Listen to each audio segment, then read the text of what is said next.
नमस्कार दोस्तों, holistic health with Satish में आप सभी का स्वागत है। आज के एपिसोड में हम बात करेंगे काउंसलिंग और मेंटल हेल्थ की।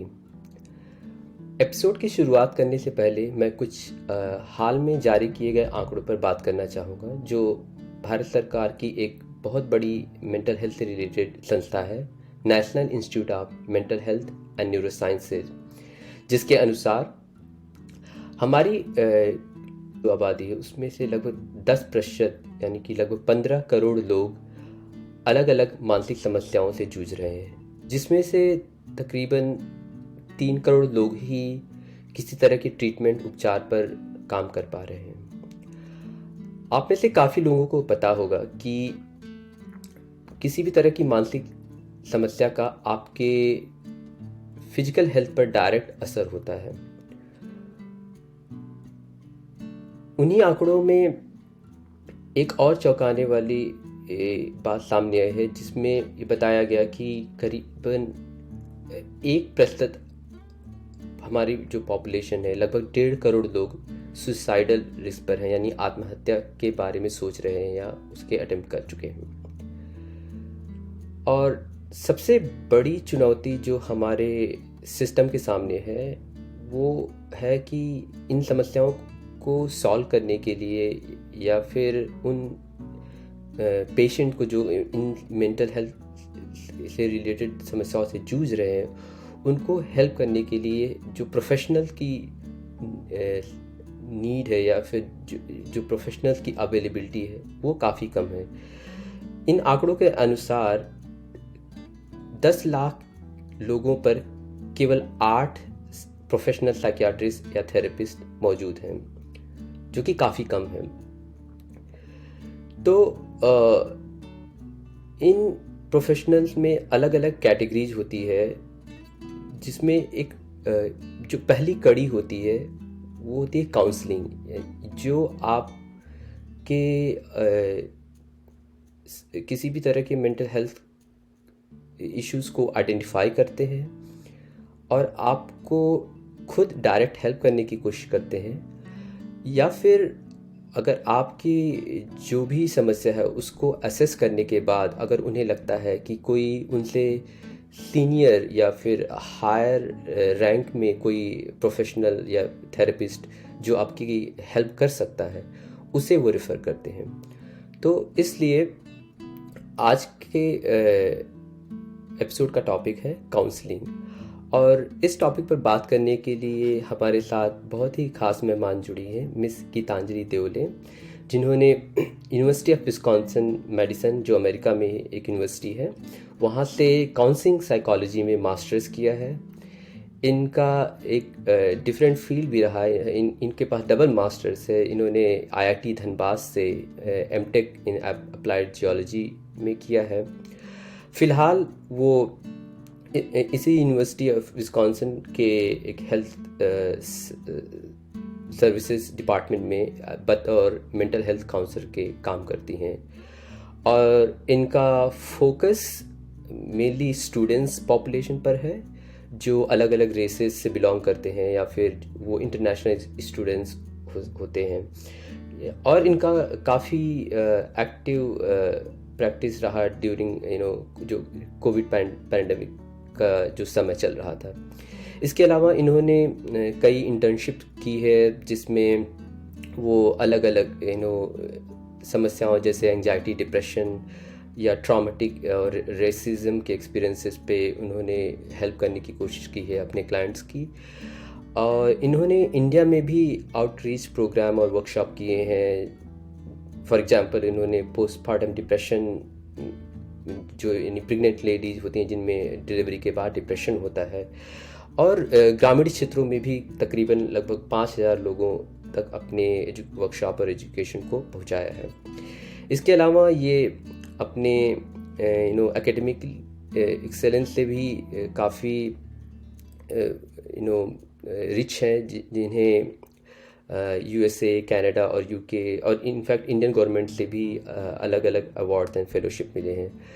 तो बहुत बहुत शुक्रिया गीतांजलि आज हमारे साथ जुड़ने के लिए, और आप कुछ कहना चाहेंगे अपने बारे में? धन्यवाद सतीश, इतने इतने अच्छे इंट्रोडक्शन के लिए, और थैंक यू मुझे बुलाने के लिए इस पॉडकास्ट पे, इस शो पे। और बस यही कहना चाहूँगी कि ये जो इनिशिएटिव है जो आप कर रहे हैं वो बहुत ही अच्छा है, बहुत ही नीडफुल है, ख़ास करके जो आंकड़े आपने बताए और जिस तरीके की स्थिति अभी इंडिया में है, हम जो ये बातें कर रहे हैं, ये बातें बहुत ज़रूरत है इन बातों की। तो थैंक यू मुझे इस कॉन्वर्सेशन में बुलाने के लिए। Thank you very much. So let's start. तो क्यों ना आपसे ही, आपकी अपनी खुद की जर्नी से स्टार्ट करते हैं, क्योंकि आईआईटी धनबाद जैसे इंस्टीट्यूट से आपने एमटेक किया है अप्लाइड जियोलॉजी में, और फिर master in counselling psychology. That's a big jump. तो ऐसा लगता है कि आपका बहुत कुछ पर्सनल इंक्लिनेशन या मोटिवेशन था इस फील्ड में, ऐसा जी बिल्कुल, मतलब आपने तो पहले ही सवाल में मुझे फंसा दिया, पर बिल्कुल बिल्कुल। तो जैसा कि आपके आंकड़ों से पता चलता ही है, मेंटल हेल्थ, थेरेपी, काउंसलिंग, ये सब शब्द हम लोग सुनते नहीं हैं उतने। और मैं ग्वालियर शहर में पैदा हुई, वहीं बड़ी हुई, और मिडिल क्लास फैमिली से बिलोंग करती हूँ। और मेंटल हेल्थ, थेरेपी, इस तरीके की शब्द कभी मतलब घर में सुने बोले जाते नहीं थे। अगर आपने बोल दिया एक ऐसा कुछ, तो लोग बोलेंगे अरे पागल है, ये है, वो है, उस तरीके से, उससे ज़्यादा कुछ नहीं। पर जैसे जैसे बड़ी हुई, थोड़ा बहुत सुना, स्कूल थोड़ा अच्छा था तो कुछ एक आध वर्कशॉप कुछ कभी देखी सुनी, तो लगा कि यार ये करना है, अब तो ये करना है। घर वालों से कहा, पापा की समझ में कोई बात वो जमी नहीं उन्हें, जो है कि अच्छा इंडिया में अपनी सोच भी वैसी है कि आप ना, इसमें क्या करोगे तुम, साइकोलॉजी पढ़ के कुछ नहीं होता है, पागलों के डॉक्टर पागल हो जाते हैं, तो कुछ बात जमी नहीं वहाँ पे। तो काफ़ी बोला, नहीं हुआ, फिर वही अपना ट्रैक ले लिया जो सब लेते हैं, आईआईटी निकाला, कॉलेज गए, फिर काफ़ी कोशिश की कॉलेज में दूसरे तरीक़ों से इसी चीज़ से जुड़े रहने की, कि किसी तरीके से, जैसे कॉलेज में ड्रामा थिएटर काफ़ी किया, लगता था कि वहाँ से एक पॉइंट ऑफ कांटेक्ट है, इमोशनल कनेक्शन है। मगर धीरे धीरे एहसास हुआ कि अभी भी वही इच्छा बार बार आ रही है। तो फिर मैंने कोशिश की दूसरे प्रोफेशनल से कनेक्ट करने की, अराउंड जब ग्रेजुएशन में 1-2 साल बचे हुए थे, और ऐसे ही कनेक्ट करते करते मुझे कुछ लोग मिले जो इसी तरीके से, जो यूएस में मास्टर्स कर रहे थे, या जिन्होंने इंडिया में आके अपनी प्रैक्टिसेस खोल ली थी अब, और उनके स्ट्रगल्स सुने, उनकी बातें सुनी। बहुत मुझे एक लेडी थी जिन्होंने बहुत मुझे मोटिवेट किया, कि उन्होंने मुझे बताया कि ऐसा नहीं है कि अगर आप फील्ड स्विच नहीं कर सकते, मेहनत करो, फील्ड स्विच होगा, बिल्कुल होगा। और मगर तब भी आप सोच सकते हैं कि ये बात, और मतलब मेरे स्कूल से और 4-5 साल हो चुके हैं, हालात अभी भी वही हैं कि मेंटल हेल्थ, थेरेपी के बारे में कोई बात नहीं कर रहा है। मेरे कॉलेज में भी, कहीं पे भी, कॉलेज में हेल्थ सेंटर था मगर वहाँ पे थेरेपिस्ट ऐसा एक कुछ वैसा था नहीं। फिर ढूंढने में, पता करने में भी बहुत दिक्कत हुई। धीरे धीरे ऐसे ही एक से एक कैसे कैसे जोड़ के कुछ कुछ एक्सपीरियंसेस कलेक्ट किए। फिर यहाँ पता चला कैसी यूनिवर्सिटी में, मतलब अगर आपके पास अंडरग्रेड कोर्स नहीं भी, आप यहाँ आइए, आप मास्टर्स करिए, और आप उसके साथ साथ अलग और कोर्सेज लेते रहिए। तो फिर यहाँ आई, और बड़ा ही डर लग रहा था क्योंकि पता नहीं था कुछ भी। यहाँ आके भी वही हालत मैंने देखी कि मतलब जितने भी लोग हैं उसमें अकेली मैं इंडियन थी क्लास में। ज़्यादा कोई मुझसे पूछ रहा है कि अच्छा तो तुम्हारे वहाँ कैसा होता है, तो मैं सोच में पड़ जा रही हूँ कि मुझे पता ही नहीं है, हमारे वहाँ होता ही नहीं है, तो मैं कैसे बताऊँ कि हमारे वहाँ कैसा होता है। और काफ़ी वेस्टर्न पर्सपेक्टिव मेंटल हेल्थ पे सीखने को मिला, और फिर उसको धीरे धीरे करके इंडियन तरीके से सीखा मैंने। बिल्कुल। I think we both have very similar history, like leap of faith. तो मेरा भी ऐसे ही बैचलर मास्टर बायोटेक्नोलॉजी का था, but deep down always knew कि I want to do something, like ये जो मानसिक स्वास्थ्य से कुछ करना चाहते थे। पर वही जो डर होता है कि मतलब रिस्क लेना, अरे इसमें क्या है, उन मिलने वाला क्या होगा। पर कहते हैं ना कि कहीं जहाँ चाह है वहाँ राह है, तो राह निकलते गई। तो thank you very much for sharing, and it really help us to connect at a deeper level की, मतलब हमारी जर्नीज़ काफ़ी सिमिलर रही हैं, और हाईलाइटिंग कि हम इसका इम्पोर्टेंस आज के टाइम में हमारे इंडिया में कितना ज़्यादा ज़रूरी है, जिस तरह के आंकड़े हम अभी सामने आए हैं खुद के भारत सरकार द्वारा। तो अब बात करते हैं कि काउंसलिंग को अगर आप अपने एक्सपीरियंस से समझाना चाहें जो हमारे इंडियन लिसनर्स हैं, तो आप क्या बताएंगे कि होता क्या है काउंसलिंग और क्यों ज़रूरत पड़ती है किसी को काउंसलिंग की? बिल्कुल, बिल्कुल। बहुत ही अच्छा सा सवाल पूछा आपने। पहले काउंसलिंग क्या होता है को बताने से पहले मैं बताना चाहूँगी कि क्या नहीं होता है, क्योंकि मुझे लगता है कि बिल्कुल। मेरे पर्सनल एक्सपीरियंस में मेरे लिए ये जानना बड़ा ज़रूरी रहा कि ये नहीं होता है, ये नहीं होता है। बड़े सारे ऐसे मिथ्स धारणाएं और होती हैं अफ़वाहें लोगों और की। ऐसे कि हम लोगों को लगता है कि भई ये होता है। तो काउंसलिंग एक मतलब ये बात नहीं है कि एक सामने बैठा है, उसे सब आता है, वो आपको बता देगा, एडवाइस देगा कि आपको आपके जीवन में क्या करना है। नहीं, बिल्कुल नहीं देगा। वो क्यों देगा? आपके जीवन के बारे में आपको सबसे ज़्यादा पता है। हाँ, किसी दूसरे को शायद दिमाग कैसे चलता है, इमोशंस कैसे काम करते हैं, इसके बारे में पता होगा। तो एक तो वो कि एडवाइस गिविंग किसी भी प्रकार की नहीं होगी। दूसरा, बड़े सारे लोग मुझसे कहते रहते हैं कि अच्छा मतलब सामने वाला तो बस सुन लेता है और उसकी कोई रिएक्शन नहीं देता है, वो उसे कोई रिस्पॉन्स नहीं देना होता है। बड़े लोगों को लगता है कि काउंसलर मतलब एकदम न्यूट्रल। नहीं, उसे भी मैं बिल्कुल चैलेंज करना चाहूँगी। मैं इंसान हूँ, आज अगर आप मुझे कोई बुरी बात, कोई अच्छी बात बताओगे तो मेरी रिएक्शन आएगी और उस रिएक्शन पे ही हम कनेक्ट करेंगे। अगर आज हम लोग नॉर्मल बात भी कर रहे हैं और आपने मुझे कोई खुशखबरी सुनाई और मैंने उस पर कोई रिएक्शन नहीं दी, तो आपको गुस्सा आएगा कि अरे कैसी इंसान है ये, क्या कर रही है। उसी तरीके से एक काउंसलर से भी आपका रिलेशनशिप बनता है। काउंसलिंग क्या है, मैं कहना चाहूँगी कि कैसे काउंसलिंग काम करती है, वो उस रिलेशनशिप पे काम करती है। जब आप अब हम लोग जब डॉक्टर के पास जाते हैं तो हमारी एक्सपेक्टेशन रहती है कि यार हमें ये ठीक कर दे, बस हमें ये ठीक कर दे कैसे भी।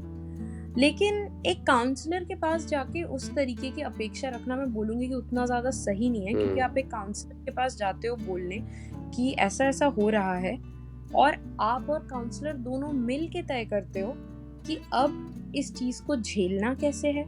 या तो आप ये फिगर आउट करोगे या आप फिगर आउट करोगे कि अगर इसकी कोई सॉल्यूशन है तो हम क्या करें, या आप इससे इम्पैक्ट हो रहे हो तो हम उसमें क्या करें। जो भी है दोनों मिल के तय करेंगे और बार-बार असेस होगा। मतलब आप लगा लीजिए कि हर 3-4 सेशंस में हम लोग अपने क्लाइंट से, अपने पेशेंट से पूछते हैं कि क्या चीज़ें सही जा रही हैं, क्या आपको ठीक लग रहा है जो हम कर रहे हैं। और दूसरा, आपके सवाल का जो दूसरा हिस्सा था कि काउंसलिंग की ज़रूरत किसे हो सकती है, तो मैं बोलूँगी कि हर इंसान को अपने जीवन में एक बार काउंसलिंग ट्राई करनी चाहिए। सिर्फ इसलिए कि ये एक तरीका है आपका अपने आप के अंदर देख के झांकने का। पता तो करें क्या लग रहा है। डेफिनेटली अगर मेंटल हेल्थ कंसर्न्स महसूस हो रही हैं तो काउंसलिंग की ज़रूरत है, मगर अगर लग भी रहा है कि हमारे यहाँ बहुत ये रहता है कि मुझे क्या ज़रूरत है काउंसलिंग की, मैं तो ठीक हूँ। हम नहीं कह रहे हैं कि आप ठीक नहीं हो, आप बेहतर हो सकते हो। और बहुत बार हमें नहीं पता चलता है, खासकर कि जब हम ये सब, जैसे कि डिप्रेशन वर्ड का, मैं जो सोचती थी कि डिप्रेशन कैसा दिखता होगा पहले और अब जैसा मुझे पता है, बड़ा मुझे लगता था डिप्रेशन मतलब एकदम एक आदमी कोने में पड़ा है, कुछ नहीं कर रहा। उदास है, किसी से बोल नहीं रहा, उदास है, बात नहीं और कर अगर रहा। कोई डिप्रेस्ड है तो फिर वो बाहर क्यों जाएगा। वो जो कि भी डिप्रेशन का एक रूप है, लेकिन डिप्रेशन का एक दूसरा रूप ये भी है कि आदमी हंस खेल रहा है लेकिन घर आके मायूस हो गया। आदमी के पास एनर्जी नहीं है, आदमी अपने सारे काम कर ले रहा है लेकिन उसका मन नहीं लग रहा किसी काम में। उस तरीके की चीज़ें, स्ट्रेस पहचानना, जैसे अक्सर क्योंकि स्टूडेंट्स को लगता है कि स्ट्रेस तो पूरे टाइम रहता ही है, मगर स्ट्रेस, कौन सा स्ट्रेस आपके काम के लिए ज़रूरी है और कौन सा आप पे हावी पड़ रहा है। अगर आपको लगे कि नींद नहीं आ रही है बहुत दिन से, हम खाना नहीं खा पा रहे हैं, हमें मज़ा ही नहीं आ रहा है किसी चीज़ में, तो कुछ थोड़ा मदद अगर किसी की मिल जाएगी काउंसलिंग से तो मुझे लगता है वो अच्छा रहेगा। तो आपको क्या लगता है कि काफ़ी लोग अपने लाइफ की जो सिचुएशन उससे अवेयर तो होते हैं कि उन्हें नींद की दिक्कत है, उन्हें खाने की भूख की दिक्कत है, पर फिर भी वो मतलब हेल्प के लिए नहीं रीच आउट करते हैं, क्यों हिचकते हैं? इसके काफ़ी रीज़न्स हैं, मुझे लगता है 2 जो मेन मेरे एकदम दिमाग में ऊपर ही आ रहे हैं। पहला तो कि हमारे यहाँ हमारा जो कल्चर है, इंडियन कल्चर, जो बहुत ही खूबसूरती से एकदम कलेक्टिविस्ट फैमिली कल्चर है, बहुत ही अच्छी फाउंडेशन हमें फैमिली की मिलती है, जो कि बहुत ही अच्छी बात है। जिस लेवल का कनेक्शन हम लोगों का अपने परिवारों से होता है, दूसरे कल्चर्स में शायद ना होता हो। मगर उसका एक जो डाउन साइड है वो ये कि हम लोगों को सिखाया नहीं जाता कि अपने बारे में सोचो, कि अपने आप को प्रायोरिटाइज करो, देखो कि अगर तुम्हारे साथ कुछ गलत हो रहा है तो क्या उसके लिए तुम कुछ कर सकते हो। हम लोग को सिखाया जाता है कि दूसरे का देखो, दूसरे का देखो। तो बहुत बार हम लोग मतलब अगर मम्मी की या हमारे भाई की तबीयत खराब होगी तो उसे हम लोग फटाफट से बोलेंगे कि डॉक्टर के पास जाइए, आपको कोई दिक्कत है। वही चीज़ हम लोग अपने लिए नहीं कर पाते बहुत बार। तो ये तो एक रीज़न है ही। दूसरा रीज़न जो है वो है कि अब डॉक्टर के पास तो आदमी फिर भी चला जाता है, लेकिन काउंसलर, थेरेपिस्ट, ये सब शब्द आप विश्वास नहीं करेंगे सतीश, शुरू में इंडिया में कुछ लोगों ने ऐसी काउंसलिंग एजेंसीज खोली थी जिनमें वो लोग एंट्री और एग्जिट कंसील्ड रखते थे, कि आदमी अंदर घुसते बाहर निकलते दिख न जाए किसी को, क्योंकि लोगों की रिक्वेस्ट, किसी को पता न चल जाए। हाँ, लोगों की रिक्वेस्ट थी कि हमें कोई देख ना ले कि हम यहाँ जा रहे हैं। कि लोग क्या कहेंगे, लोग क्या कहेंगे वाला जो है, हर इंडियन ये तो मानेगा ही कि लोग क्या कहेंगे बड़ा बड़े शब्द हैं उसके जीवन में, सभी के जीवन में है हमारे यहाँ। तो वो लोग क्या कहेंगे। तीसरा जो आपने आंकड़ों से बताया कि है ही नहीं उतने प्रोवाइडर्स, उतने लोग। अगर आज मैं जाना चाहूँ और मैं सोचूं कि भाई मैं ग्वालियर जैसे शहर को ले लीजिए, छोटा सा शहर है, एक भी शायद ना मिले मुझे या एक हाथ मिल जाए, और फिर उसमें ये पता करना कि क्या ये इंसान अच्छा है, क्या मैं पैसे अफोर्ड कर सकती हूँ, कितना दूर है, ऑप्शंस ही नहीं है। उससे आप कंपेयर कीजिए मेडिसिन से, तो मैं आराम से देख के फिल्टर कर सकती हूँ कि मुझे किस तरीके का, कितने पैसे, क्या। तो वो अच्छा खासा बैरियर है। ऑप्शन है ही नहीं वहाँ पर, छोटे शहरों में तो बिल्कुल भी नहीं है। अगर आप हिम्मत कर भी लें और देखने भी खोजना भी शुरू करें तो भी ऑप्शन नहीं है आपके पास, और लोगों को पता भी नहीं है कि खोजना कैसे है। बिल्कुल। और लोगों को शायद इसका भी अंदाज़ा नहीं है, खासकर कि ग्रामीण क्षेत्रों की। अगर मैं अभी भी जब जाता हूँ तो वहाँ पर इतनी बात होती है, अगर किसी को मानसिक समस्या हुई तो वो बोलेंगे कि किसी डॉक्टर के यहाँ जाओगे, साइकियाट्रिस्ट के यहाँ, वो तुम्हें नींद की गोलियाँ देंगे या कोई ऐसी चीज़ें देंगे, या फिर वो इलेक्ट्रिक शॉक वाला जो जिसको मतलब लोग मजाक में उस बात को ले लेते हैं। यानी कि वो एक जो भी इस चीज़ से गुजर रहा होगा वो एक मजाक का एक टॉपिक बन जाएगा। तो इस वजह से भी लोग हिचकेंगे कि मतलब मुझे मजाक बनना ही नहीं, हमें ऐसे ही चल रहा है। हाँ, मजाक का या डर का, या तो लोग डरने लगेंगे उससे, भूत ये सब बोलना शुरू कर देते हैं। हाँ, एग्जैक्ट। और एक और मेरे हिसाब से काफ़ी हाईलाइटेड टॉपिक था, आई थिंक आप कुछ हाई प्रोफाइल सेलिब्रिटीज़ के जब सुसाइड केसेज हुए थे तब बहुत डिप्रेशन की बातें आई, तो उसमें बहुत लोगों ने बात करी कि उसको क्या कमी थी, उसके पास तो सब कुछ था। हाँ, बिल्कुल। या फिर कभी कभी पेरेंट्स भी कहते हैं और क्या चाहिए तुम्हें, सब कुछ तो है तुम्हारे पास, क्यों उदास हो। बिल्कुल। इसमें एक हम लोगों का जो स्कैरसिटी माइंडसेट इंग्लिश में बोला जाता है, उसको मैं मेंशन करना चाहूँगी, इसलिए क्योंकि उसका मतलब है कि जब आदमी की अपनी बेसिक ज़रूरतें पूरी नहीं हो सकती, रोटी कपड़ा मकान वाली, तो वो आगे की चीज़ें नहीं सोच सकता। बिल्कुल सही है। और इंडिया में बहुत लोग हैं जो इन्हीं ज़रूरतों को पूरा कर रहे हैं, तो वो आगे नहीं सोच सकते अभी। इसका ये मतलब नहीं है लेकिन कि उन्हें और कोई समस्याएं हैं ही नहीं, या फिर अगर आपको रोटी कपड़ा मकान मिल गया तो आपके पास और कोई समस्याएं नहीं है। बिल्कुल, अगर कोई भूखा है तो मैं पहले उसे खाना दूंगी और फिर उससे चर्चा करूंगी कि भाई तुम्हारी मेंटल हेल्थ कैसी है। बिल्कुल। मगर अगर किसी के पास खाना है तो उसकी मेंटल हेल्थ पूरी तरह से सही है, वैसा नहीं है। गारंटी नहीं है, कोई गारंटी नहीं है, क्योंकि हम लोगों का दिमाग एक हायरार्की ऑफ नीड्स के ऊपर काम करता है। अगर उसकी एक ज़रूरत पूरी हो जाती है तब वो आगे की ज़रूरत के ऊपर सोचता है। इसका मतलब ये नहीं कि कोई ज़रूरत बड़ी या छोटी है। बिल्कुल। Thank you for covering those thing. I think at least अभी लिसनर को इतना तो आइडिया होगा कि हम किन चीज़ों पे बात कर रहे हैं और कहाँ से उन्हें एक लिंक मिलेगा और एक कनेक्टिंग स्टेप मिलेगा ताकि वो अपने बारे में अवेयर हो सकें कि वो किन चीज़ों से गुजर रहे हैं, और उसका एक सॉल्यूशन अवेलेबल है, रिसोर्सेज अवेलेबल है उसके लिए। और तो अब थोड़ा सा स्पेसिफिक बात करेंगे कि आप अपने प्रैक्टिस में अपने क्लाइंट्स की कैसे हेल्प करती हैं। जैसे आपने कहा कि आप अलग अलग क्लाइंट से मिल रहे हो या उनकी स्टोरी सुनते हो और कई सेशन में मिलते हो, राइट? तो आपने कहा कि वो चीज़ें आपको अफेक्ट करती हैं, क्योंकि वो आपने मेरे उस सवाल का पहले ही जवाब दे दिया। क्योंकि तो जैसे मेरा भी क्यूरियोसिटी था, और बहुत सारे जो मतलब लोग थोड़े बहुत अवेयर हैं कि काउंसलर क्या होता है, तो उनके दिमाग में ये होता है कि काउंसलर तो ऐसा होगा कि जो सबकी कहानी न्यूट्रली सुन लेगा और उस पर कोई फ़र्क ही नहीं पड़ना चाहिए। पर आपके हिसाब से फ़र्क पड़ता है, but how do you cope, और is there any mechanism in your training कि जो आपको ट्रेन करता है कि आप डिटैच हो सकें, या फिर अपने सेशन के बाद कैसे अपने आप को आप हेल्प करते हो, मतलब अगले सेशन में जाने के लिए, ताकि आपके पास कोई बैगेज ना हो और आप टोटली क्लीन स्लेट जा रहे हो अगले क्लाइंट के पास और उसकी हेल्प कर सकें। बिल्कुल। ट्रेनिंग की जैसे आपने बात की, तो बिल्कुल ट्रेनिंग में कोई भी इंसान जो थेरेपिस्ट, साइकोलॉजिस्ट की ट्रेनिंग जिसकी भी हुई होगी, ट्रेनिंग में बिल्कुल सिखाया जाता है कि आप किसी दूसरे को सिखा रहे हैं सेल्फ केयर। पहले आप खुद की सेल्फ केयर करना सीखिए। पहले आपको खुद को पता होना चाहिए कि आपकी कैपेसिटी कितनी है। अगर आपको लग रहा है कि अब हो गया मेरा आज का दिन का, तो आप घर आ जाइए।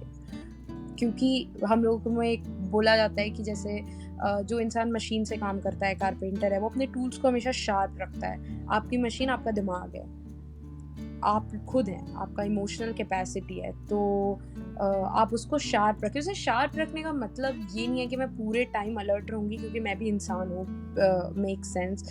उसे शार्प रखने का मतलब है कि अगर आज मुझे कोई बहुत ही बड़ी न्यूज़ मिली है, तो मैं नहीं करूँगी उस दिन काम। अगर मुझे लग रहा है कि मैं खुद ही अपने आप को नहीं संभाल पा रही हूँ, मैं बहुत दुखी हूँ और मैं नहीं, किसी दूसरे के लिए जगह नहीं है मेरे पास, मेरे इमोशनल स्पेक्ट्रम में किसी और को जगह देने के लिए, तो मैं आज पीछे हट जाऊँ। हम लोगों के ऑफिसेज में जो भी अच्छी एजेंसीज हैं, वहाँ पे इस चीज़ की गुंजाइश बिल्कुल रहती है कि आप घर आ जाइए, आप वेट करिए, आप ये मत करिए। दूसरा, आपने डिटैच एक जगह पे वर्ड बोला था, उसको मैं बोलना चाहूँगी कि ट्रेनिंग होती है कि आप किस तरीके से अटैच हो पाए सामने वाले इंसान से, क्योंकि आप डिटैच होके काउंसलिंग नहीं कर सकते। जो कि मुझे भी पहले लगता था कि मैं अगर सेशन में हूँ, मुझे सामने वाले की मदद करनी है, अगर मैं उससे ज़्यादा अटैच हो गई तो मैं कैसे कर पाऊँगी। पर आई थिंक एक बैलेंस हम लोगों को सिखाया जाता है, क्योंकि अगर आप सामने वाले की परवाह नहीं करोगे, तो आप दिल से जेन्युइनली उसकी केयर नहीं कर पाओगे, आप उसके साथ हो ही नहीं वहाँ पे। अगर वो दुखी है और आपको उस दुख का एक कण भी फील नहीं हो रहा है, आप उसकी मदद कर ही नहीं सकते। आज मैं सेशन में होती हूँ, अगर मेरे क्लाइंट्स रो रहे हैं तो मैं भी रो रही हूँ। एट द सेम टाइम मैं उस इमोशनल कैपेसिटी को रखती हूँ कि मैं दोनों के रोने को सपोर्ट कर सकूँ, दोनों के हंसने को भी सपोर्ट कर सकूँ, और उन्हें कहीं ऐसा ना लगे कि उन्हें मुझे चुप कराना पड़ रहा है, वो बस ना हो। मतलब मैं रिस्पॉन्सिबल हूँ उसके लिए। Exactly. Like you are not adding pressure on them to take care of you, but rather you are मतलब आप उनको एक एम्पैथी दे रहे हो कि आपका दुख हम महसूस कर पा रहे हैं, और उस महसूस करते हुए भी हम डिटैच भी हैं, पर और उस डिटैचमेंट के थ्रू आप एक नेविगेट कर रहे हो कि कैसे उसको क्रॉस करना। आप बैठे हुए हो, लेकिन आप बैठे हुए के साथ साथ आप यहाँ भी हो, आप सोच भी रहे हो साथ साथ कि अच्छा हम मदद कैसे कर सकते हैं इस इंसान की। और बिल्कुल कुछ सेशंस ऐसे होते हैं जब आप नहीं, ये वाला हिस्सा बंद भी हो जाता है, और तब आपको सच में पता चलता है कि सामने वाला कितनी पीड़ा में है, कितने ज़्यादा दुख में है, कि पूरा रूम ऐसा लग रहा है कि उससे भरा हुआ है। और ऐसे सेशंस के बाद वो कोपिंग वाले स्किल्स बिल्कुल काम आते हैं। जैसे कि आप अपने सेशंस के बीच में का जो टाइम रहता है, अक्सर ज़्यादा नहीं रहता है, मगर उनमें कुछ भी छोटा मोटा, आपने एक वॉक कर ली, आपने पानी ही पी लिया, बस अपने आप को बताने के लिए कि मैं यहाँ हूँ, मैं वहाँ उस इंसान के जीवन में नहीं हूँ, मेरा जीवन अलग है। दूसरी एक चीज़ जो जिसने मुझे बहुत हेल्प किया था शुरू में जब शुरू किया था ये, तो ऐसा लगने लग गया था कि अगर मेरे 20 पेशेंट हैं तो इन 20 का भार मेरे ऊपर है, और वो भार बहुत ज़्यादा लग रहा था। मगर प्रोफेसर्स ने और सुपरवाइजर्स ने सिखाया कि आपको अपने पेशेंट्स, अपने क्लाइंट्स पे भरोसा करने की ज़रूरत है कि आपके बिना भी उनका जीवन वो जी रहे हैं। अब वो आपको ऐड कर रहे हैं अपने जीवन को बेहतर बनाने के लिए, उन्हें आपकी ज़रूरत नहीं है, वो आप पे डिपेंडेंट नहीं आप है। पे डिपेंडेंट नहीं है, वो फुली केपेबल है अपना जीवन चलाने के लिए, वो इतने साल से चला रहे थे। तो वो एक पर्सपेक्टिव से जो है भार भी कम हो गया, और सामने वाले के लिए एक रिस्पेक्ट, एक उसकी इंडिविजुअलिटी सामने आती है। बिल्कुल। तो आई थिंक ये सब है जिससे काफ़ी हेल्प मिलती है। और काफ़ी सारे लोग हैं, मेरी एक कलीग है, उनका कहना है कि मैं घड़ी निकाल देती हूँ 5 बजे के बाद मेरी, उससे मुझे पता चलता है कि अब मेरा रोल एज अ काउंसलर ख़त्म, अब मैं अपने घर जा रही हूँ। उस तरीके की छोटी छोटी चीज़ें। बहुत खूबसूरत। आई थिंक आपकी बात से एक चीज़ मुझे साफ नज़र आई कि जो आप एक शुरू में बोल रहे थे ना कि एक थेरेपिस्ट और क्लाइंट का एक रिश्ता जो तय होता है, उस रिश्ते में आप अपने क्लाइंट पर तरस नहीं खा रहे हो। नहीं, हाँ बिल्कुल। आई थिंक आप उसकी हेल्प कर रहे हो as a professional, as a healer, but not at the cost कि मतलब आप उस पर तरस खा रहे हो कि बेचारा आपके बिना तो उसका कुछ हो ही नहीं सकता।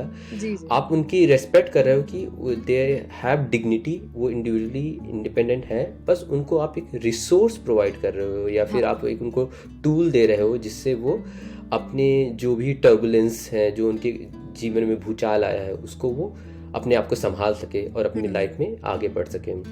बहुत ही खूबसूरत। आई थिंक ये पर्सपेक्टिव मतलब बिना किसी डीपली कोई इस प्रोफेशन में हो, उससे बिना बात किए मुझे शायद ना समझ में आती।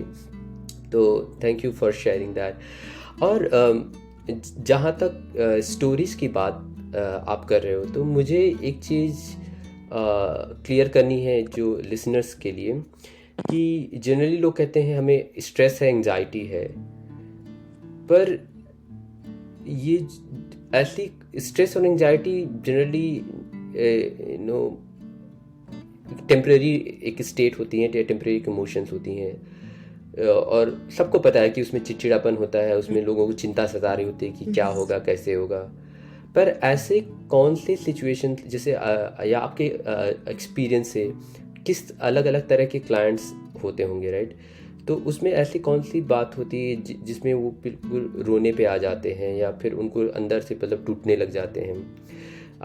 तो मेरे अनुमान से आप उन क्लाइंट्स की बात करें जो ट्रॉमा से गुजर रहे होते हैं। और ये एक ऐसा कॉन्सेप्ट है जिसके बारे में बहुत काफ़ी टाइम से बात करना चाह रहा था, और जो ऑडियंस है जो उनसे शेयर करना चाहता हूँ कि ट्रॉमा है क्या, और क्यों ज़रूरी है इसके बारे में बात करना, और किन से बात करना चाहिए, क्योंकि हर कोई ट्रॉमा की स्टोरी सुनने के लिए प्रिपेयर नहीं होता है। लोग कहते हैं कि दोस्तों से शेयर कर दो, रिश्तेदारों से शेयर कर दो, आपकी माँ आपकी बेस्ट फ्रेंड है, क्लोज फ्रेंड है, पर उसके बहुत सारे नुकसान भी हो जाते हैं। तो ट्रॉमा क्या है, और किसे कब और किसे उस चीज़ को शेयर करना चाहिए, और कैसे हम डिटरमिन करें कि हम सच में हमें इस शेयर करने से हेल्प मिल रही है या नहीं। काफ़ी फिर से बहुत ही मतलब आजकल इस शब्द को काफ़ी सुनने में आ रहा है, और मुझे फिर से लगता है कि बहुत सारे मिथ्स, बहुत चीज़ें लोग बड़ी कैजुअली कह देते हैं, मुझे तो ट्रॉमा हो गई यार इस चीज़ की। तो उस चीज़ को समझना बड़ा सवाल है। मुझे तो लगता है कि इसके ऊपर पूरा एपिसोड हम लोग कर सकते हैं सतीश, पर देखते हैं हम लोग कैसे इसे कवर करें। ट्रॉमा कोई भी ऐसा इवेंट है जिससे आपके दिमाग पे कोई चोट पहुंची हो, आपके दिमाग को आप मान लीजिए, जिसको आपका दिमाग ऐसे रजिस्टर कर रहा है कि यहाँ अपने को खतरा था। अब ट्रॉमा को समझने के लिए सबसे पहले समझना ज़रूरी है कि हम लोग जब जानवर थे, जब हम लोग इंसानों में नहीं इवोल्यूशन हुआ था, कुछ नहीं हुआ था, तो हम लोगों का एक फ्लाइट और फाइट रिस्पॉन्स था कि शेर दिखा तो भाग जाना है, लेकिन दूसरा इंसान दिखा, कुछ भी दिखा तो लड़ भी सकते हैं। मतलब ये तय करना कि मुझे खतरा कितना है, खतरे का अंदाज लेना, वो चीज़ हम लोगों का दिमाग आज भी करता है। जब आप सड़क पे आप अगर खड़े हैं, एकदम से गाड़ी आ गई, आप कूद जाओगे। ऐसा नहीं होगा कि आप सोचोगे, समझोगे, कैलकुलेट करोगे गाड़ी की स्पीड, डिस्टेंस, तुरंत, बिल्कुल तुरंत। ये जो तुरंत एक्शन होती है, ये हम लोगों के दिमाग का एक अमिगडाला नाम का हिस्सा होता है, वो लेता है ये सारी की सारी एक्शन, और उसका काम है ये करना। ट्रॉमा में अक्सर ऐसा होता है कि ये हिस्सा जो एक्शन लेना चाहता है वो नहीं ले पाया, उसे रोक दिया गया। इसके एग्जाम्पल्स होंगे कि जैसे मैं आपको मारने आई, आपको कोई मारने आया और उसने आपके हाथ बांध दिया। अब आपका दिमाग कह रहा है लड़ो लड़ो, भागो भागो, लेकिन आप नहीं कर पा रहे हैं, और दिमाग उसे बहुत ही हेल्पलेसनेस से एसोसिएट करता है कि मैं इतना बेबस कैसे हो गया, अब मैं क्या करूं। और उसका इम्पैक्ट सालों साल रहता है, काफ़ी दिन तक रहता है। जो लोग वॉर में जाते हैं, वॉर ट्रॉमा अलग टाइप की होती है, जिन्होंने इतने ऐसे लोगों को मरते हुए देखा है इस तरीके के हाथ से जो हम रेगुलर लाइफ में नहीं देखते हैं, हमारा दिमाग तैयार नहीं है उन चीज़ों के लिए। सेक्सुअल असॉल्ट, रेप हो गया तीसरा, लोगों के घरों में मम्मी पापा से मारपीट या आपस में पार्टनर वायलेंस जो होता है वो। इनफैक्ट अगर आपके खुद के साथ नहीं भी हुआ है मगर आपने देखा कि हाँ मम्मी है या किसी को मार पड़ रही है रोज, वो भी एक छोटे बच्चे के लिए तो ट्रॉमा कॉन्स्टिट्यूट कर सकता है। आप किसी बड़े और बच्चों का खुद का अब्यूज, आई थिंक बहुत सारे बच्चों का बिल्कुल फिजिकली अब्यूज होते हैं, बहुत सारी उनके मारना कैटेगरीज हैं। पीटा और होता है। फिजिकल अब्यूज बिल्कुल। कितना तो हमारे यहाँ मतलब कल्चर में बहुत ज्यादा नॉर्मलाइज्ड भी है, तो आपको लगता है कि कुछ नहीं हो रहा है, मगर हो रहा है, बिल्कुल हो रहा है। आपका दिमाग उसे परसीव कर रहा है बहुत ही एक हेल्पलेस तरीके से कि मतलब यहाँ मुझे अपने आप को बचाना चाहिए था पर मैं नहीं बचा पाया। और उससे फिर आगे जाके वो एंजाइटी जैसे दिख सकता है, वो डिप्रेशन जैसे दिख सकता है, वो बहुत, ये सब फिर उसके सिम्टम्स मान लीजिए आप, कि मतलब कारण कोई और था मगर अब ये सब हो रहा है। जैसे बहुत लोग अलग अलग तरीके से इसमें फिर होता है कि लोग किस तरीके की पर्सनैलिटी बन जाती है आपकी, किस तरीके से आप चीज़ों को डील करते हैं। तो बोलने का मतलब ये है कि इवन दो ये चीज़ें शुरू में स्टार्ट होती हैं, इन्हें एट एनी पॉइंट एड्रेस किया जाता है, बदला जा सकता है। ट्रॉमा हीलिंग इसी को कहते हैं। ट्रॉमा स्टोरी शेयरिंग जो आप कह रहे थे कि लोग अपने दोस्तों को बताना, अब कोई भी इंसान खतरनाक कहानियां सुनने के लिए तैयार नहीं है। आपने उसे एक बात बता दी, हो सकता है उसके साथ कुछ हुआ हो, तो इसीलिए प्रोफेशनल हेल्प कहा जाता है कि एक प्रोफेशनल इंसान जो आपको उस तरीके से सपोर्ट कर पाए, जो, क्योंकि इवन इन काउंसलर्स और थेरेपिस्ट सब लोग ट्रॉमा काउंसलिंग के लिए ट्रेंड नहीं होते हैं। कुछ लोग होते हैं, मैं भी जैसे अभी चल रही है मेरी ट्रेनिंग, तो उस तरीके से। पर हाँ, ट्रॉमा के लिए मैं यही बोलना चाहूँगी कि कोई भी चीज़ जो आपके दिमाग को ऐसी हालत में डाल दे, वो ट्रॉमा है। Thank you very much. I think definitely trauma self एक बहुत बड़ा टॉपिक है और बहुत डिटेल्ड, तो उस पर मतलब फ्यूचर में I would love to talk in some you know time future in the lane.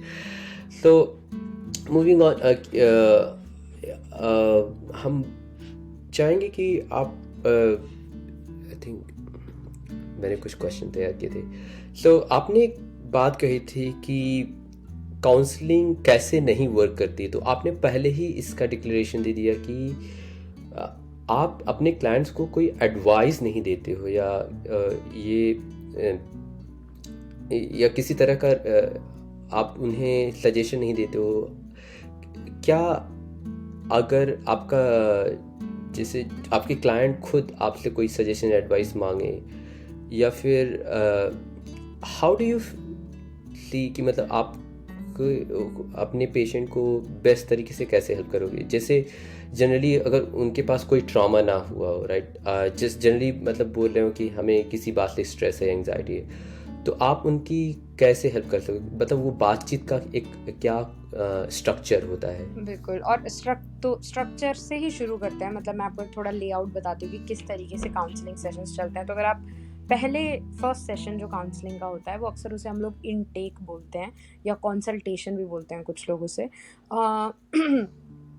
तो बेसिकली उस सेशन में काम होता है हम लोगों का कि जो भी आपका क्लाइंट है, जो भी आपका पेशेंट है, आप उसके बारे में ज़्यादा से ज़्यादा इन्फॉर्मेशन ले सको। तो आप लगा लीजिए इन्फॉर्मेशन होगी सारी की सारी, मतलब आपके नाम से लेके आपके रिलीजन, आपकी फैमिली में कौन है, आपकी पुरानी फैमिली हिस्ट्री, घर में कैसा लगता था, घर में कौन कौन था, दादाजी दादी जी वो सब, घर का माहौल किस तरीके का था। आप जब स्कूल गए, अगर मान लीजिए मैं एक अपने रेगुलर क्लाइंट की बात करूं जो कि यूनिवर्सिटी का पीएचडी स्टूडेंट है, तो मेरा मतलब सिर्फ उसके पीएचडी और उसके अभी मेडिसिन के जीवन से नहीं है। मुझे अगर उसकी सच में मदद करनी है, मुझे जानना है कि वो किस तरीके का इंसान है, क्या चल रहा है, तो मुझे ये जानना बहुत ज़रूरी है कि वो कहाँ पैदा हुआ, कहाँ बड़ा हुआ, फाइनेंशियल कंडीशन कैसी थी घर में किस तरीके की बातें होती थी, क्या आपके माँ बाप साथ रहते हैं, क्या उनका डिवोर्स हो चुका है, भाई बहन के साथ आपका रिलेशनशिप कैसा है, सोशल सर्कल कैसा था, कहीं आप स्कूल में बुली तो नहीं हुए, क्या आप स्कूल के टॉप बच्चे थे, क्या आप स्कूल में किस तरीके से थे। तो उस तरीके के सारे सवाल। फिर आता है मेडिकल हिस्ट्री भी पूरी आपको मालूम होनी चाहिए, क्योंकि आप देखिए अगर मैं आज किसी से उसके पीएचडी के बारे में बात कर रही हूँ मगर मुझे पता ही नहीं है कि उससे कोई बहुत क्रोनिक मेडिकल डिजीज़ है, तो मैं उसकी मदद नहीं कर सकती। तो एक बड़ी इन्फॉर्मेशन हो गई जो मुझे नहीं पता है, तो वो सब। फिर आता है कि अभी करंट लाइफ में आपका खाना पीना सोना कैसा चल रहा है, जो भी आप समस्या लेके आए हैं, मान लीजिए एंजाइटी, आप एंजाइटी की वजह से काउंसलिंग में आए हैं, तो क्या हो रहा है आपके लिए, एंजाइटी का क्या मतलब है, क्योंकि हर इंसान के लिए अलग अलग मतलब है। कुछ के लिए मतलब है वो चिंता, कुछ के लिए मतलब है कि मुझे कुछ महसूस नहीं होता है, मैं बस बैठा हूँ, उस तरीके से। तो वो सब, और इससे आपके करंट लाइफ पे क्या असर पड़ रहा है वो जानना बहुत ज़रूरी है कि कितना उसका लेवल है, कितना डिसरप्टिव हो रहा है। क्योंकि बहुत लोग हैं जो कि हम क्लास ही नहीं जा पा रहे हैं, इतना असर। कुछ लोग हैं कि हम क्लास तो जा पा रहे हैं मगर हम सुन नहीं पा रहे हैं क्लास में कुछ, हम हैं ही नहीं वहाँ पे। तो उस तरीके की चीज़ें। तो ये रहा पहला सेशन जहाँ मुझे मतलब काफ़ी कुछ अंदाज़ लग जाता है।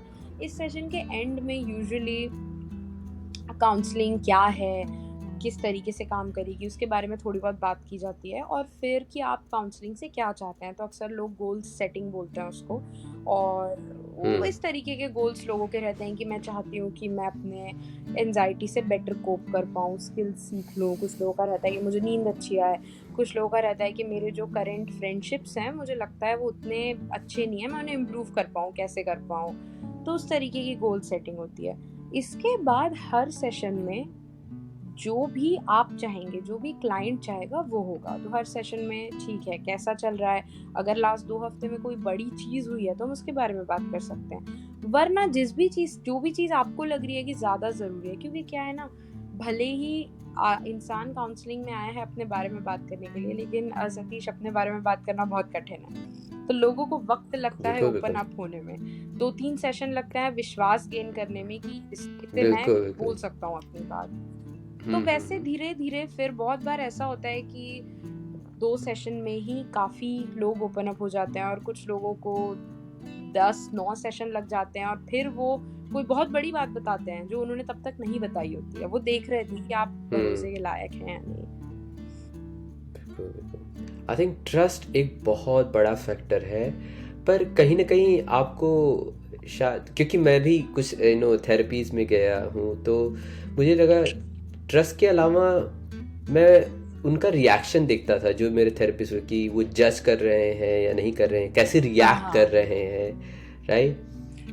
सो I think reaction it doesn't mean I was expecting कि मतलब वो बिल्कुल ही रिएक्ट ना करें, पर जैसा कि आपने शुरू में बताया कि उनका रिएक्शन मतलब हमारे इंटेंशन से अलाइंड है या नहीं है, मतलब क्लाइंट। बहुत ही अच्छे वर्ड्स आपने यूज किए इसमें, इंटेंशन से अलाइंड होना। बिल्कुल। और मुझे लगता है कि ट्रस्ट की फाउंडेशन ऐसे ही बनती है। अगर मैं और आप बात कर रहे हैं और मैंने आपको 2 बातें ऐसी बताई जो मैंने दूसरों को बताई और वो मुझ पे हंसे और आप मुझ पे नहीं हंसे, तो वहीं पे मुझे आप पे ट्रस्ट आ गया कि हाँ, आपने मुझे जज नहीं किया इन बातों के लिए, आपने सुनी मेरी बातें।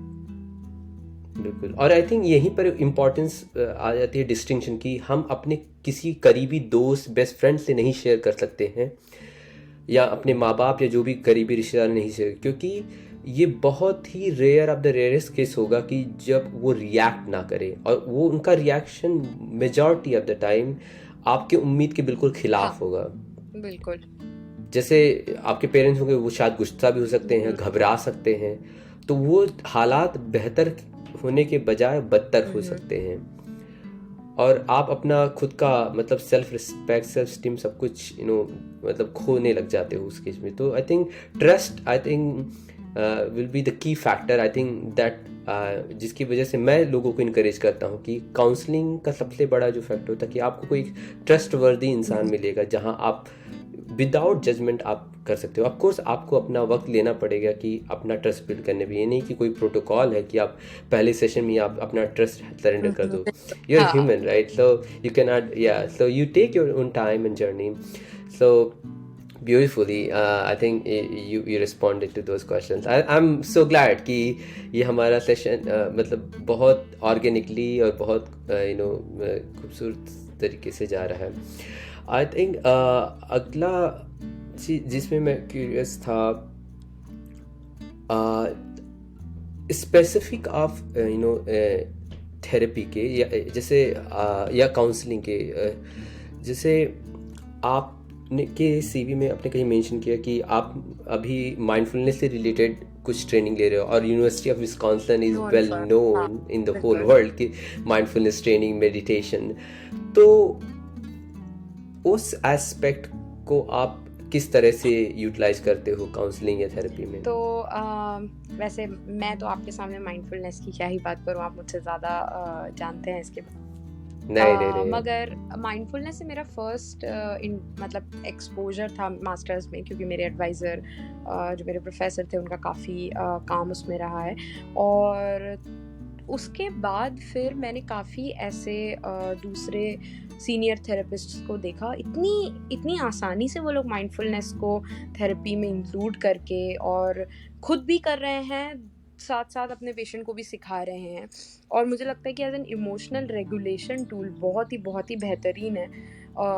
Even as an emotional connection tool बहुत अच्छा है. और दो तरीके जिनसे मतलब मैंने माइंडफुलनेस को यूज़ किया है, बिल्कुल खास करके अगर कोई है सेशन में मेरे साथ बैठे हुए हैं और वो बहुत ही एंग्शियस फील कर रहे हैं, इतने कि वो मुझसे बात ही नहीं कर पा रहे हैं, उनके थॉट्स उन्हें एकदम मतलब बहुत ही एकदम निगल रहे हैं, उन्हें ऐसा लग रहा है. तो वहाँ पे अगर उनकी, और बिल्कुल मैं परमिशन लूँगी उनसे, उन्हें बताऊँगी कि माइंडफुलनेस क्या है और कैसे हम लोग माइंडफुलनेस को यूज़ करके प्रेजेंट में वापस आ सकते हैं, कैसे हम लोग सेंसेस का यूज़ करके प्रेजेंट में वापस आ सकते हैं. और बहुत बार वो जो एंजाइटी का वो जो ऐसे काला बादल है, उससे टैकल करने में माइंडफुलनेस जिस तरीके से मदद करती है, मुझे नहीं लगता मैंने किसी भी कोपिंग टूल को या किसी भी स्किल को इतना बढ़िया तरीके से काम करते हुए देखा है. तो एक वहाँ पे बहुत काम आता है. दूसरा जिस तरीके से मैंने काफ़ी मतलब यूज़ किया, और ये मेरे क्लाइंट्स ने मुझे फीडबैक देके बताया कि बड़ा हेल्पफुल उन्हें लगा, कि अक्सर बहुत लोग अपने इमोशंस से एकदम डिटैच हो जाते हैं. कि अगर मैं उनसे पूछूंगी कि आपको इस समय क्या महसूस हो रहा है, वो नहीं बता पाएंगे, क्योंकि उनको जिस तरीके से वो बड़े हुए, वहाँ माहौल नहीं था कि वो चीज़ों के बारे में बात की जाए. आज वो इसके इतने यूज्ड टू नहीं है कि वो बोल पाएँ कि मैं दुखी हूँ, मैं जो भी हूँ. और मतलब इतना उसको दबा दिया गया है कि उसको एहसास भी नहीं लग रहा है, हाँ, उसको उभरने नहीं दे रहे. मुझे पेट में कुछ लग रहा है, मुझे यहाँ छाती में लग रहा है, लेकिन वो बोल नहीं पा रहे कि वो क्या लग रहा है. और माइंडफुलनेस बहुत ही अच्छा टूल है फिर से इन सब चीज़ों को कनेक्ट करने के लिए, क्योंकि जितना उसमें बॉडी और प्रेजेंट और कनेक्शन जिस तरीके से माइंडफुलनेस बिल्ड करता है, वो बहुत ही अच्छा था. कुछ एक चीज़ ट्रिगर करने के लिए अंदर, जिसमें लोगों को पता चल पाया कि मुझे ये चीज़ महसूस हो रही है, ये चीज़ ऊपर आ रही है, उसे ऊपर जो एक एंकर करने के लिए माइंडफुलनेस को बहुत मतलब मुझे काफ़ी हेल्पफुल लगा यूज़ करने के लिए. आई थिंक जिस तरह से आप बता रहे हो, मतलब आपके क्लाइंट या पेशेंट का जो रिएक्शन होता है कि अगर वो अपने इमोशंस को या जो भी वो एक्सपीरियंस कर रहे हैं, अगर वो उसको एक्सप्रेस नहीं कर पा रहे हैं, तो वो उनके बॉडी में कहीं ना कहीं मैनिफेस्ट हो रहा है. किसी तरह खिंचाव, कोई तनाव, कोई, और इनफैक्ट आम भाषा में हिंदी में भी हम लोग बहुत लोग बात करते तनाव की, तो लोगों को लगता है तनाव केवल मन का, ब्रेन का, माइंड का तनाव है. पर एक्चुअली आप अपने बॉडी में देख सकते हैं कि आपके मतलब मुट्ठियाँ खिंची हुई हैं, आपका चेस्ट पूरा खिंचा हुआ है, आपके चेहरे मतलब पूरे स्किन पूरा एकदम टाइट खिंचा हुआ रहता है. तो डेफिनेटली तनाव केवल मन का तनाव नहीं होता है, आपका शरीर भी पूरी तरह तनाव में मतलब ग्रसित हुआ रहता है. तो आई थिंक माइंडफुलनेस मेरे खुद के एक्सपीरियंस से भी like I definitely found very helpful. So I think counselling को मैं एक पहला स्टेप की तरह देखता हूँ। अगर किसी को मेंटल हेल्थ क्राइसिस से गुजरना है, कि मतलब इट्स लाइक बोलते हैं ना कि जो फर्स्ट रेस्पॉन्स, क्या बोलते हैं उसको आपके, तो आप लोग फर्स्ट रिस्पॉन्डर की तरह ट्रीट कर रहे हो, but definitely there might be some client, मतलब कुछ ऐसे लोग होंगे या कुछ लोगों की ऐसी सिचुएशन होगी जहाँ आपको लगता होगा कि शायद आप पोजीशन नहीं हो उनको बेहतर हेल्प करने के लिए। तो आप कैसे वो आइडेंटिफाई करते हो? जैसे फॉर एग्जांपल कोई बात कर रहा है, मतलब सुसाइडल टेंडेंसी की, या फिर कोई ऐसे सीवियर डिप्रेशन की, तो आप को क्या इस तरह की कोई ट्रेनिंग होती है कि आप आइडेंटिफाई कर सको कि ये person might be clinically depressed और नॉट, और उनको अपने से सीनियर और या हायर रैंक में जो प्रोफेशनल्स हैं या साइकियाट्रिस्ट हैं, आप उनको रिकमेंड करें, तो उसका क्या स्ट्रक्चर है? हाँ, तो हर काउंसलर थेरेपिस्ट ट्रेंड है क्लिनिकली डिप्रेस्ड सुसाइडल टेंडेंसीज वाले किसी भी इंसान के साथ काम करने के लिए। मैं भी करती हूँ, मैं भी हूँ। तो जो फर्स्ट हमारा असेसमेंट जिसकी मैं बात कर रही थी, जो पहला सेशन होता है, उसमें बिल्कुल ये सब असेस किया जाता है कि आपका अगर, और बिल्कुल है, आप मान लीजिए कि 50% लोग तो हाँ कहेंगे कि हाँ हम सोच रहे हैं, हमारे ऐसे ख्याल आए हैं हमारे दिमाग में सुसाइडल टेंडेंसीज वाले, क्योंकि आते हैं, जीवन कठिन है। तो उसकी ट्रेनिंग होती है बिल्कुल हम लोगों की, और फिर किस तरीके के उनके जवाब हैं, उनका पूरा असेसमेंट किया जाता है कि इंसान एट रिस्क है भी अगर, तो कितना। फिर हम लोग उनके साथ बैठ के सेफ्टी प्लान क्रिएट करते हैं। उस हिसाब से उनका फ्रीक्वेंसी डिसाइड होता है कि ये हम इन्हें हर 7 दिन में मिलना चाहेंगे या फिर हम इन्हें 15 दिन में मिल सकते हैं। तो वो सब चीज़ें भी फर्स्ट सेशन में ही की जाती हैं। रही बात रेफ़र आउट करने की किसी को, कि तो इसके 2 वो हैं जिसमें रेफ़र आउट मैं करूँगी। पहला कि कोई इंसान अगर अभी एक्टिवली सुसाइडल है तो हम लोग उसे सपोर्ट कर सकते हैं, लेकिन यहाँ पे रूल्स हैं, रेगुलेशंस हैं जिनके अकॉर्डिंग उन्हें हॉस्पिटलाइज करना होगा हमें। तो अक्सर आप लोगों को हम लोग समझाते हैं और लोग खुद ही से हॉस्पिटलाइज हो जाते हैं अगर उन्हें लगता है कि वो खुद की या किसी और की जान का खतरा है। तो वो एक हो गया, एक तो रेफर आउट। और दूसरे रेफरल्स रहते हैं उस टाइप के कि कोई किसी पर्टिकुलर स्पेशलाइजेशन के साथ काम करना चाहता है। फॉर एग्जांपल, अगर कोई अपनी ड्रिंकिंग को रोकने पे काम करना चाहता है और वो एट दिस पॉइंट इतना हैवीली ड्रिंक कर रहा है कि वो सेशन में आ ही नहीं सकता है इतना फ्रीक्वेंटली, तो फिर हम लोग उसे एक इन पेशेंट प्रोग्राम या फिर कोई इंटेंसिव प्रोग्राम में रेफर करेंगे कि आप वहाँ जाइए। और तीसरा या और जैसे ड्रिंकिंग हुई और भी ऐसी चीज़ें कि मतलब इंसान इतना केपेबल नहीं है कि वो चल के मेरे सेशन तक आ पाए, उसे ज़रूरत है एट होम ट्रीटमेंट की, हॉस्पिटलाइजेशन की। तीसरा रेफरल जो होता है वो तब जब काउंसलर और क्लाइंट अच्छा फिट नहीं है एक दूसरे के लिए, जो कि मुझे लगता है कि बहुत ही ज़रूरी है जानना लोगों के लिए कि आप जिस भी काउंसलर, जैसे आप हम लोग हर आदमी से कनेक्ट नहीं कर सकते, वैसे ही आप हर काउंसलर से कनेक्ट नहीं कर सकते। तो जानना कि क्या मैं इसके लिए, हो सकता है कि मैं किसी के पास जाऊं वो बहुत ही एक अच्छा थेरेपिस्ट हो पर मेरे लिए सही फिट नहीं है, तो वो जानना। और अक्सर लोगों के खुद के प्रेफरेंसेस रहते हैं कि अच्छा अगर मैं इंडियन हूँ तो मुझे इंडियन फीमेल ऐसा मेरे जैसा कोई चाहिए, कुछ लोग रहते हैं कि मुझे अपने जैसा बिल्कुल नहीं चाहिए कोई। तो उस तरीके से उस फिट को पहचान पाना। अच्छा, अब इसमें दिक्कत क्या है कि हम लोग इतना कम एक्सपोज्ड हैं काउंसलिंग से, खासकर साउथ एशियंस और इंडियंस, कि कंपैरिजन करने के लिए आपके पास कुछ नहीं है। आपको पता है कि रेफरेंस ही होगा, रेफरेंस है ही नहीं।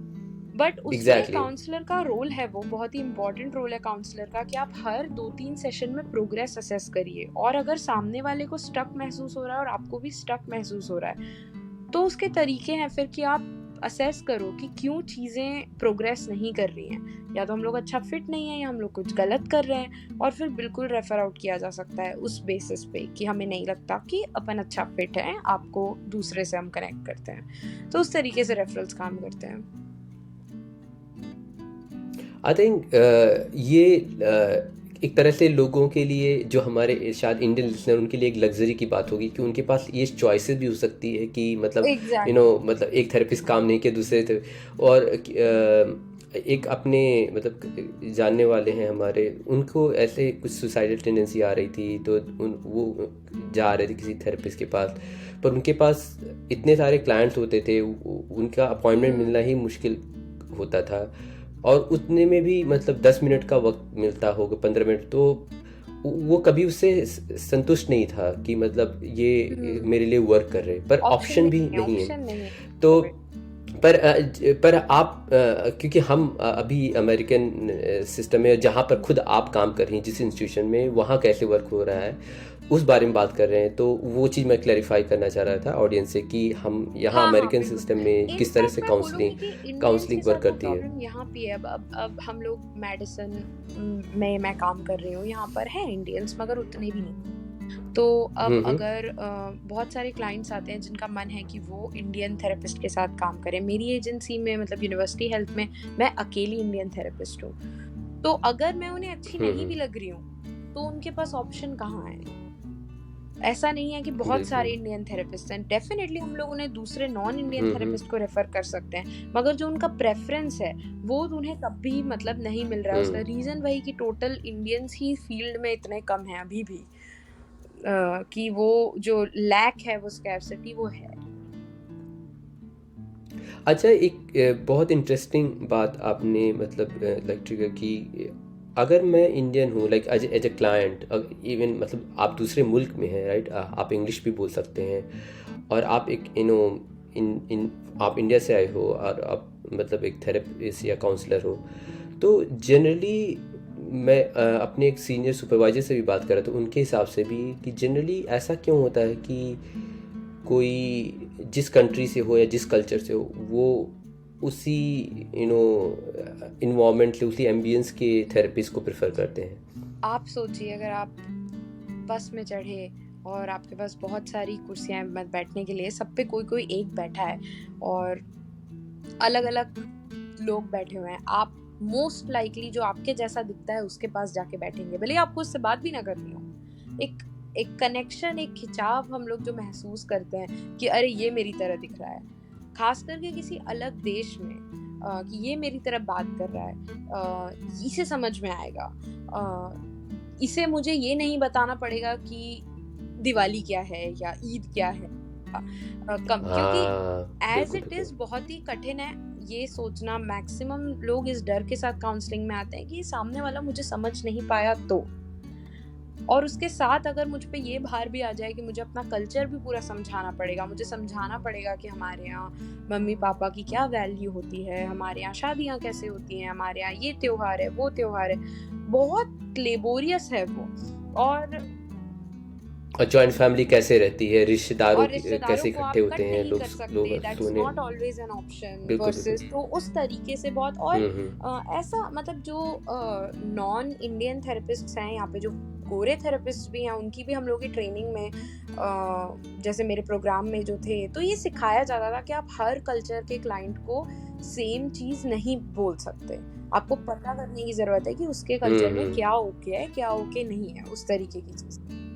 तो बिल्कुल हैं नॉन इंडियन थेरेपिस्ट जो बहुत अच्छे से इंडियन क्लाइंट्स के साथ वर्क कर सकते हैं, मगर जहाँ तक मैंने देखा है मेरे एक्सपीरियंस में, प्रेफरेंस लोगों का रहता है कि हम इंडियन किसी के साथ रहें। I think it absolutely make sense कि जो कल्चरल डिफरेंसेज हैं वो तुरंत कैंसिल आउट हो सकते हैं, तो जब आपसे कोई शेयर कर रहा है तो वो बर्डन बिल्कुल कम हो जाता है कि उसे हर एक चीज़ एक्सप्लेन करनी पड़ जाए, वो चीज़ अपने आप हट जाती है।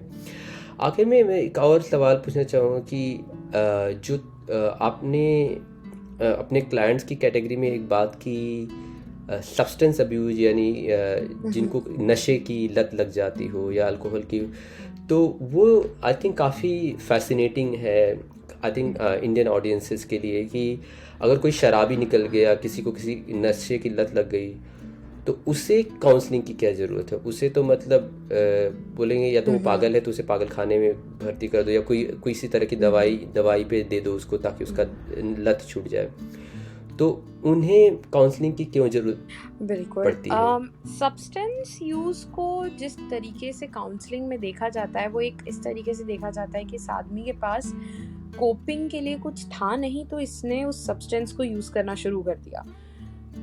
कठिनाई से जूझने के लिए या उस लेवल का जो भी उसे इमोशनल तकलीफ हो रही थी, उसके पास उससे कोप करने के स्किल्स नहीं थे।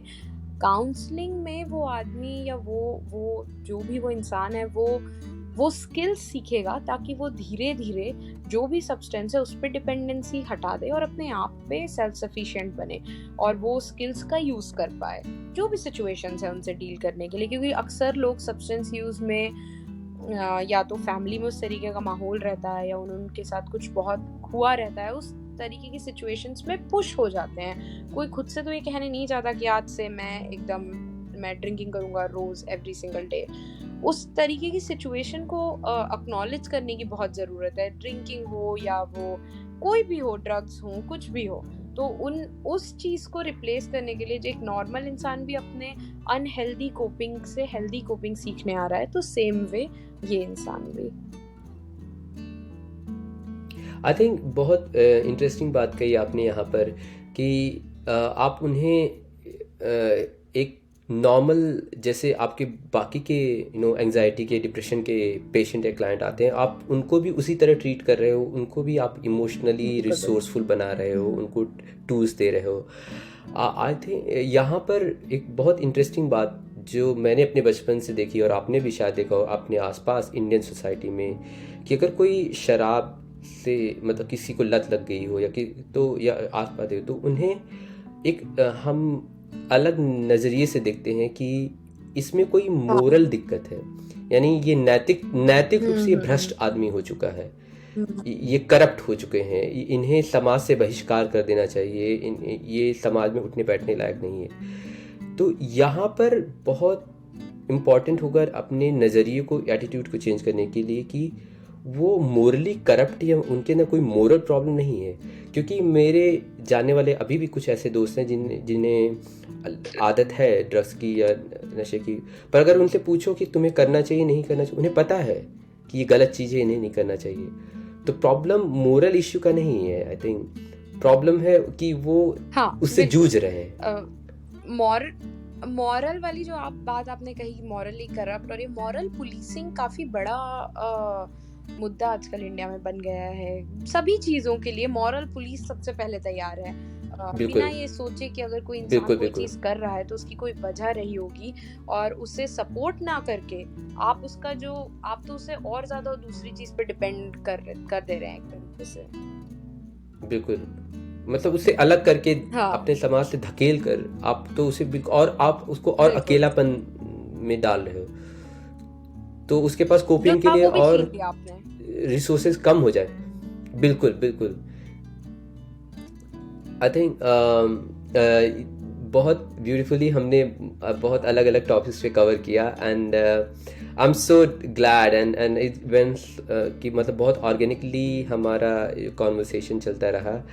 सो इन द एंड मतलब आप कुछ ऐसी चीज़ें कहना चाहोगे जो यंग जनरेशन है इंडिया की, खास करके जो मतलब टीनेजर्स हैं, कॉलेज गोअर हैं, या फिर वो पेरेंट्स जिनके बच्चे अभी हाई स्कूल में हैं, कॉलेज गोअर में हैं, तो दे आर वेरी एंग्सियस एंड वो कभी कभी मुझे भी कॉल करते हैं कि मतलब बच्चे को क्या पढ़ाएं, बच्चा क्या करे, बच्चा स्ट्रेस है बोर्ड के एग्ज़ाम से, या फिर मेडिकल करे या एग्ज़ाम करे, तो करियर मतलब वो करियर से रिलेटेड चीज़ें हैं, पर वो भी चीज़ें उन्हें डाउट में लाती है, कन्फ्यूजन बहुत सारा करती है।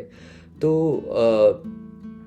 क्या करियर काउंसलिंग भी मेंटल हेल्थ का एक पार्ट होती है या फिर वो बिल्कुल ही अलग चीज़ है? बस इस तरीके से रहता है कि कुछ लोग बहुत ही स्पेशलाइज कर लेते हैं करियर काउंसलिंग में, तो उनकी हो सकता है मेंटल हेल्थ वाली ट्रेनिंग ना हुई हो, पर हर इंसान जिसकी मेंटल हेल्थ की ट्रेनिंग हुई है उसकी करियर काउंसलिंग की भी ट्रेनिंग होती है मोर ऑफन देन नॉट। और ये भी एक बहुत बड़ी बात है कि आप किसी इंसान को, और जैसा आपके तो इस शो का ही नाम होलिस्टिक हेल्थ है, counselling is a lot about holistic health, holistic approach. तो अगर आप किसी इंसान की पूरी लाइफ को फोकस करना चाहते हैं तो आप उसके प्रोफेशन, उसके करियर को निकाल नहीं सकते। आपको वो जानना ज़रूरी है कि वो कैसा कर रहा है, आपको उसमें सपोर्ट करना ज़रूरी है। बहुत बार ऐसा होता है कि पूरा सेशन उसी पे चर्चा होती रहती है। हाँ, मेरा काम एज अ काउंसलर ये नहीं होगा कि मैं उसे बताऊँ कि तुम ए या बी लो, मेरा काम होगा कि मैं उसे डिसाइड करने में हेल्प बिल्कुल करूं कि ए बेटर है या बी तुम्हारे लिए। बिल्कुल बिल्कुल बिल- बिल्कुल। सो आप पेरेंट्स के लिए क्या कहना चाहोगे, मतलब जो काफ़ी एंग्सियस रहते हैं, मतलब अगर जैसे मैं कुछ रिसोर्सेज के बारे में सर्वे कर रहा था, तो उसमें एक तो मुझे पता चला कि इंडिया ने एक प्रोग्राम लॉन्च किया है, इस call tele Manas, mental health assistance and networking. तो एक टोल फ्री नंबर है जो मैं अपनी स्क्रीन पे शेयर करूँगा जब मैं मतलब ये वीडियो एडिट करूँगा। तो वो लोग मतलब एक तरह से मेंटल हेल्थ की काउंसलिंग दे रहे हैं, बट आई थिंक हम अभी बात करें स्पेसिफिक यू नो डेमोग्राफिक की या पॉपुलेशन की, जैसे जो young you know school goers हैं या कॉलेज गोअर्स हैं या उनके जो पेरेंट्स हैं,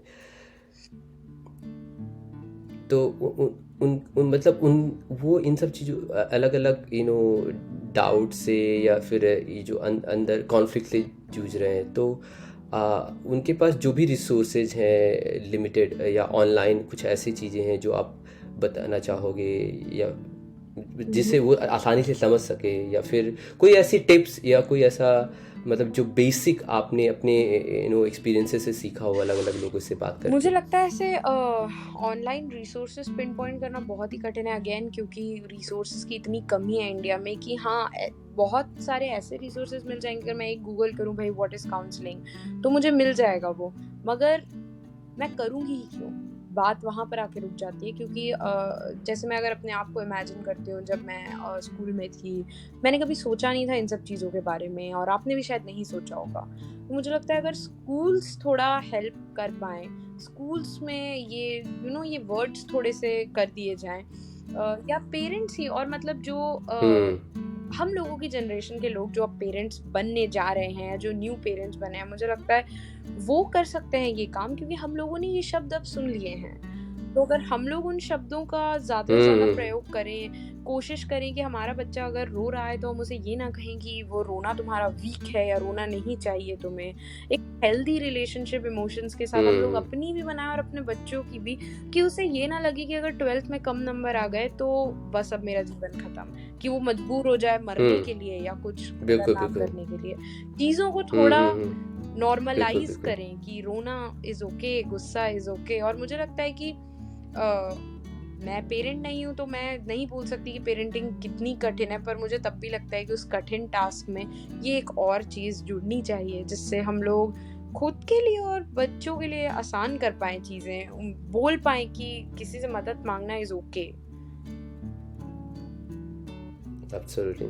Beautifully. I think I totally resonate with that thought कि अगर हम मिनिमली अगर इस हर एक स्कूल में एक ऐसा फोरम क्रिएट करते हैं, मतलब एक काउंसलर एक स्कूल में भी अगर हो जाए रूरल एरियाज़ में या अर्बन एरियाज़ में, वो एक बहुत बड़ा फाउंडेशन की तरह सर्व कर सकता है।